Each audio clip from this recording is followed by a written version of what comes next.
ఇది ఓపెన్గానే దొరికిపోయింది కదా, నేను అసెంబ్లీలో చూసింది కదా, ఉత్తమే చెప్పిండు కదా 45 టీఎంసీలకు తగ్గించినాం. రేవంత్ రెడ్డి కూడా చెప్పిండు, సరే ముందైతే 45 తెచ్చుకుంటామని తగ్గించినాం అని చెప్పుకుంటూ ఒక మాట అన్నాడు. ఏమన్నాడంటే ఇది ట్రిబ్యునల్లో సబ్జుడిస్ అయింది, అందువల్ల మేము తగ్గించినాము అన్నాడు. మీరు చూసిందని అసెంబ్లీ చాలామంది చూసే ఉంటారు.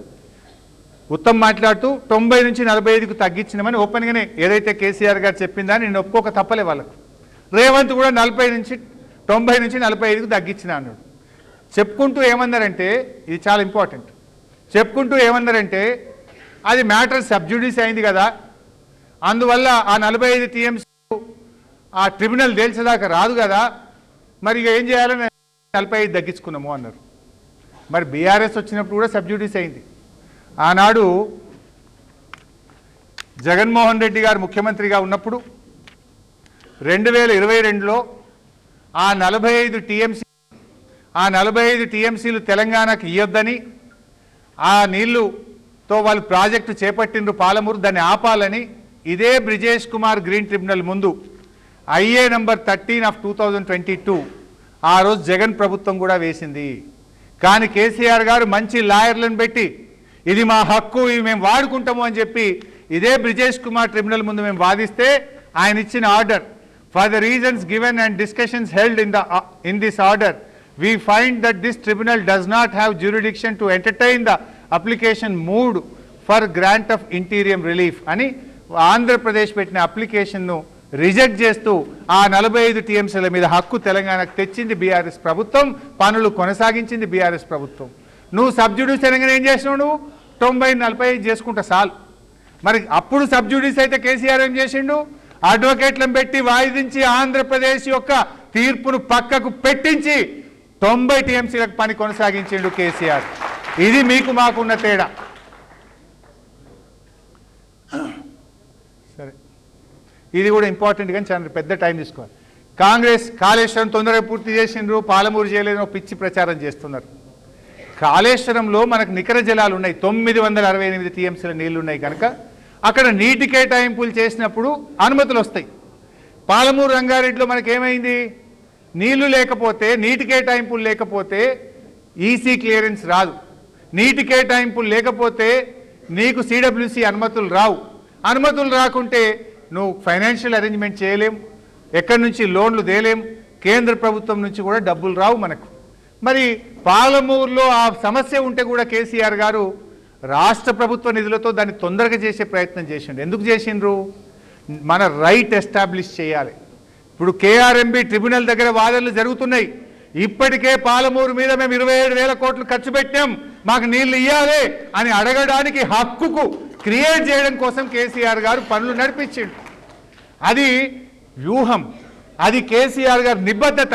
కేసీఆర్కు పాలమూరు మీద నీళ్లు సాధించాలని నిజాయితీకి 27,500 కోట్ల రూపాయలు ఇవాళ ఆయన కష్టపడి ఖర్చు పెట్టి రైట్ ఎస్టాబ్లిష్ చేసే ప్రయత్నం చేసిండ్రు.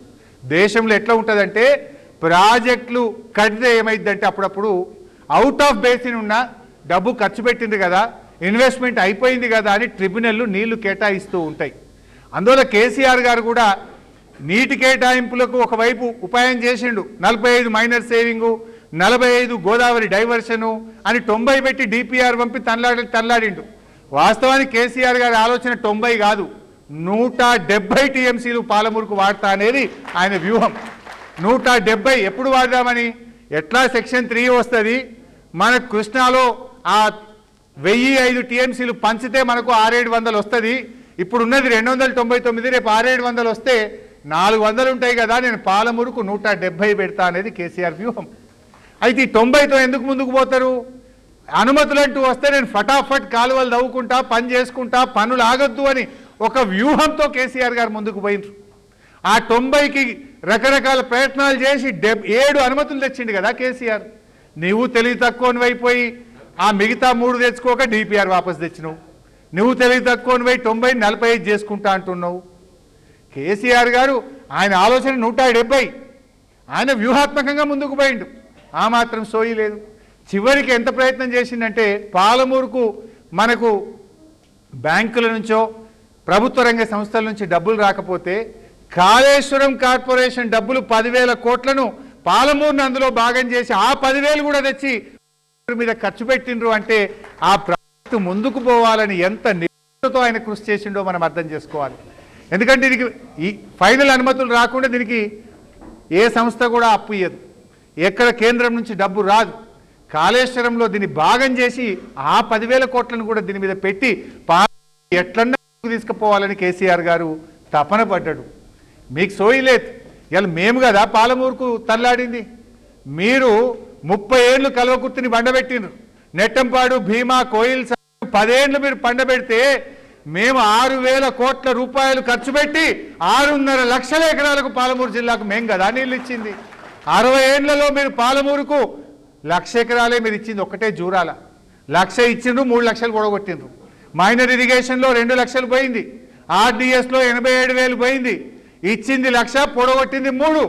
కానీ కేసీఆర్ గారు వచ్చిన తర్వాత మైనర్లో పోయిన 2 లక్షలు మిషన్ కాకతీయ కింద స్థిరీకరించిండు, తుమ్మిళ్ళ లిఫ్ట్ పెట్టి 87,000 ఆర్డీఎస్లో తెచ్చిండు. ఈ కల్వకుర్తి నెట్టంపాడు భీమా కోయిల్ సాగర్ 6 లక్షల ఎకరాలు తెచ్చి 10 లక్షల ఎకరాల మాగానిగా ఈ పాలమూరును మార్చింది కేసీఆర్ బీఆర్ఎస్ ప్రభుత్వం కదా. నువ్వేమో 2 లక్షలు పొక్కబెట్టినావు, మేము 10 లక్షల ఎకరాలు బారిచ్చినాం. నిజాం కాలంలో కాకతీయుల కాలంలో పాలమూరుకు చెరువులను తెరలు చేసినావు, ఆర్డీఎస్ను ఆగం పట్టించినావు. మేము ఆర్డీఎస్కు జీవం తెచ్చి చెరువులకు జీవం తెచ్చి పెండింగ్ ప్రాజెక్టులు పూర్తి చేసి 10 లక్షలు పారించి పాలమూరు వలసలు వాపసు వచ్చేటట్టు చేసింది కదా కేసీఆర్ గారి ప్రభుత్వం. ఇంకా పాలమూరు మీరు చెప్తే చాలా ఉంది, కానీ ఇప్పటికే మీ ఓపిక అవుతున్నట్టుంది. I will try to complete quickly. Late అవుతుందా, బోర్ అవుతుందా? కొంచెం క్విక్గా చెప్తా. Then Jurala to Srisailam source ఎందుకు మార్చింది? ఇదొక అసలు ఎవడన్నా నా దృష్టిలో మెడ మీద తలకాయనోడు ఎవడి క్వశ్చనే అడగడు, దీనిలో కొద్దిగా బుర్రల మైండ్ ఉన్నోడు అడగడు. ఆనాడు సమైక్యవాదులు తెలంగాణకు నీళ్లు రావద్దు, శ్రీశైలం మాకే ఉండాలి, మేము దంచకపోతాం పోతిరెడ్డిపాడికి వెళ్ళి రాయలసీమ లిఫ్ట్కి వెళ్ళి, ఈ తెలంగాణ ఓడిలకు రావద్దని మనను జూరాలలో ఇరికిచ్చారు. మీరు అనలే కొట్టుకొని సావుర్రని. అది సమైక్య రాష్ట్రంలో సమైక్యవాదుల ఆలోచన. ఇవాళ కూడా వీళ్ళు సమైక్యవాదుల ఏమంటారు, వాళ్ళ కింద పనిచేసిన ఇంకా పోతలేనట్టుంది ఆ బానిస తత్వం. మేము ఇంకా అలానే ఉంటాం అంటున్నారు. అసలు ఈరోజు మా మహబూబ్ నగర్ మాజీ శాసనసభ్యులు ఎమ్మెల్యేలు ఇక్కడ కనబడుతుండ్రు. ఇప్పుడు మా ఆల వెంకటేశ్వర రెడ్డి గారిది, మా మక్తల్ రామ్మోహన్ గారిది, వీళ్ళందరికీ మన నెట్టంపాడు భీమా ఆయకట్టు ఉంటుంది. ఇప్పుడు పోదాం పాండి పాలమూరు. ఈరోజు నెట్టంపాడు మోటార్లు ఆగినాయి, భీమా మోటార్లు ఆగినాయి, కోయిల్ సాగర్ మోటార్లు ఆగినాయి. ఈరోజు 5,50,000 ఎకరాలకు జూరాల కింద ఈ యాసంగి పంటకు క్రాప్ హాలిడే ఇచ్చిందే రేవంత్ రెడ్డి ప్రభుత్వం. నీళ్లు లేవని ఇవాళ జూరాల ఓ నాయకట్టు 1,00,000, నెట్టంపాడు 1,40,000, భీమా 1,60,000, ఇవాళ కోయిల్ సాగర్ ఒక 50,000-60,000 క్రాప్ హాలిడే ఇచ్చిందా లేదా? మరి అదే శ్రీశైలం మీద ఉన్న కల్వకుర్తి మోటార్లు గలగలగలగల కృష్ణా నీళ్లు బారిస్తలేవా? ఇప్పుడు పోదాంపా. ఈ నిమిషానికి కల్వకుర్తి మోటార్లు నడుస్తున్నాయి. ఈ నిమిషానికి ఈ యాసంగి పంటలో శ్రీశైలం మీద ఆధారపడ్డ కల్వకుర్తి ప్రాజెక్టు కింద 2,80,000 ఎకరాలకు ఈ యాసంగిలో నీళ్ళు వస్తున్నాయి. శ్రీశైలం మీద కల్వకుర్తి ఉంటే 2,80,000 వాడుతుంది. జూరాల మీద ఉన్న నెట్టంపాడు భీమా కోయిల్ సాగర్ నీళ్లు లేవని క్రాప్ హాలిడే ఇచ్చేసిండ్రు. మరి పాలమూరు పెడితే మంచినీళ్ళు కూడా దిక్కుండే రేపు. అసలు అంటే నీ ఉద్దేశం ఏంది? ఇక తెలంగాణ ఆంధ్రోడికి శ్రీశైలం అప్పచెప్పుదాం, ఇక మొత్తం వాళ్ళకే అప్పచెప్పుదామనే ఇంకా అదే సమైక్యవాదుల మైండ్ సెట్ మీది. ఇంకొక బేసిక్ పాయింట్, కృష్ణానదిలో ప్రధానమైనటువంటి ట్రిబ్యూటరీ తుంగభద్ర నది శ్రీశైలంకు ప్రతి ఏటా 450 నుంచి 600 టీఎంసీల నీళ్లు తెస్తాయి. అంటే ఇక తుంగభద్ర మొత్తం ఆంధ్రాకి అప్పచెప్తావా? మన లెక్క తెచ్చుకోవద్దా? జూరాల కాడ తుంగభద్ర కలుస్తుందా? జూరాల దాటి కిందికి పోయినాక తుంగభద్ర శ్రీశైలంలో కలుస్తుంది. మరి తుంగభద్ర ఓడగొట్టుకుందామా? తుంగభద్ర నీళ్లు పొందాలన్నా 306 టీఎంసీల సామర్థ్యం ఉన్న శ్రీశైలం రిజర్వాయర్లో మన హక్కు పొందాలన్నా మనం శ్రీశైలంకు పోయినాం. ఇప్పటికే దీని మీద భీమా ఉండే, కోయిల్ సాగర్ ఉండే, నెట్టంపాడు ఉండే, జూరాల ఓ నాయకట్టు ఉండే, ఆ వాటికే నీళ్లు లేక అక్కడ మంచినీళ్ళకే తిప్పలైతుంటే దాంట్లో పెడితే ఎట్లా? ఈ సంవత్సరం ఇవాళ ఈ నిమిషానికి క్రాప్ హాలిడే ఉంది జూరాల మీద. అందులో PRL వేసి పెట్టానట. అంటే ఇక తుంగభద్ర వాళ్ళకే శ్రీశైలం వాళ్ళకే మనం గిన్నెలే కొట్టుకొని సావాలనా? యావరేజ్ 22-23 రోజుల వరద కూడా ఉండదు అక్కడ. అంటే మీకు ఇంకా కూడా అదే సమైక్యవాదుల మైండ్ సెట్లో ఉన్నారు. కేసీఆర్ గారు ఆనాడు సిడబ్ల్యూసిలో నిపుణుడు, retired chief engineer Vidyasagar Rao లాంటి వారి సహకారంతో, వారి ఆలోచనతో, వారి మేధో మదనంతో ఇలాంటి ప్రాజెక్టు నిర్ణయం తీసుకున్నారు.